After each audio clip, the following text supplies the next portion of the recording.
قرية يازور. تقع قرية يازور شرق مدينة يافا في الطريق الواصلة بين مدينتي القدس ويافا. تبعد عن مدينة يافا 6 كيلومترات، وتبلغ مساحتها 11 كيلومترا و807 دنومات. تتوسط يازور قرى وبلدات فلسطينية كسلمى، الخيرية، الساقية، العباسية، بيت دجن، ومدينة يافا.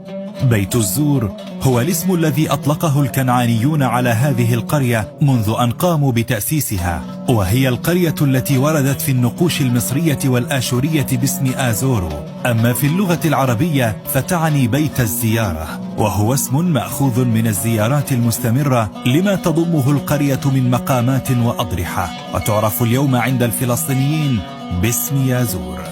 بلغ عدد سكان القرية عام 48 حوالي 4600 نسمة، جميعهم من العرب، ومعظمهم مسلمون وبعضهم مسيحيون، موزعين على 4 حمائل أساسية هي البطانجة، الحوامدة، العميرية، والمصاروة.